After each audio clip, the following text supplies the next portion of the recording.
Hello everyone, welcome, I'm Peter Pan Mofo. In this video I'm going to show you what's been updated with the creator with the latest After Hours DLC. There have been some things added, some things have been fixed, and other things have been broken. So first off, they've added the ability to lock custom vehicles. You can have it restricted, which locks custom vehicles to the ones that you choose in the available vehicles section. You can have open, which it's defaulted to, which allows the player to use any custom vehicle from that class, and off disables custom vehicles. This is awesome addition which has been much requested, but the only problem is, like I say, it's auto set to open, so any race you've got published which is locked to a non-custom car now has custom vehicles available, so you're going to need to go back into that and update that, which means a lot of races are going to be broken because there are creators that don't update their races anymore. Ezula, for example, his Ultima races were fixed,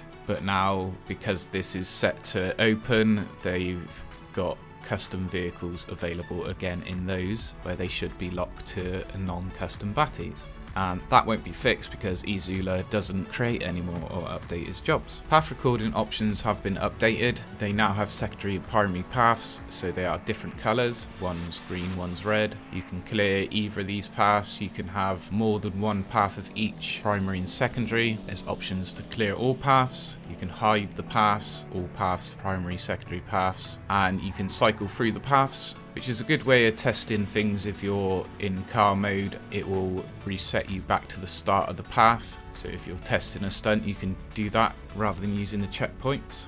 They've also added audio track and background music, the ambient music. Ambient music will play if there's no radio or audio track selected. There are a lot of audio tracks. As you can see, it's scrolling through them in the background. The only way to preview these though is to test the job. So you have to click it, test the job, click it, test the job. I'm not going to go through them all here, just in case of copyrights, and it will take ages. So starting grids, they fixed a few things with these. Still, if you save it though and you have a small starting grid glitched, it will unfortunately reset it.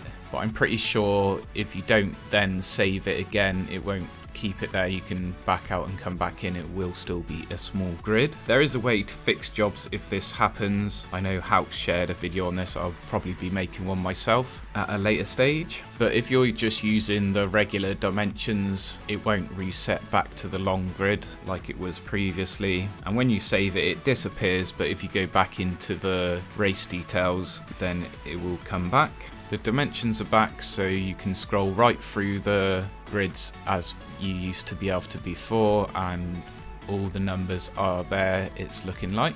So before this update there was like three times whatever was missing, and then on another job it might be there and a different one might be missing, but it looks like that's been fixed. Transform races are still only 16 players, unfortunately, and you can still only do the big checkpoint on the transform race starting grids. Split checkpoints on the warps are not fixed either, so you can't split a warp checkpoint like I wanted to do in my race that I had ready before they updated the creator. So that's yet to be fixed. Hopefully they get that fixed soon so I can publish that job. Something I didn't show you last time was the snapping angle. You can set the degrees of the angle, and then you press the left and the right bumper to do that degrees, which is pretty good. Templates now have names. There's still only 10 template slots available, but you can now name them. Unfortunately, that doesn't work at the moment. It just says null for all of them. So hopefully they'll fix that and actually have that working rather than just having them say no. I'd rather them say template 1, 2, 3, whatever. But that will be handy when that works. Unfortunately, they've fucked up templates. So before, the templates would reset if you deleted a prop, and there was a way around that with the ramps. But now if you use pitch or roll, the template will reset as soon as you place it. No need to delete or anything, it will just reset. It doesn't reset if you use world heading or yaw. It will still reset on world heading though if you've got snapping options on. So if you find it's resetting, that will be why. Just turn that off. It will also lock as soon as you place it down in the roll. The rotation type will reset back to world heading, and you won't be able to rotate until you've changed it to something else and back again, or just to something else, whatever. So I don't know if maybe it's been broken more because they were trying to fix the deleting thing, make it so you lock the angle when you place it or something. I don't know, it's weird that it locks. If you place it down world heading though, it won't lock. It only locks when you're doing pitch and whatever, and it reset, and then you can't rotate it unless you change the rotation type. So yeah, hopefully people can find a way around this. Otherwise there'll be no corkscrews or anything like that being built, because you need to make a spiral, turn that onto the side, and even using the ramp you will not be able to do it, because as soon as you place the first one it will reset. So yeah, that's a major problem which needs to be fixed by Rockstar ASAP. If you guys find any other bugs or anything else that I've missed, feel free to leave it down in the comments.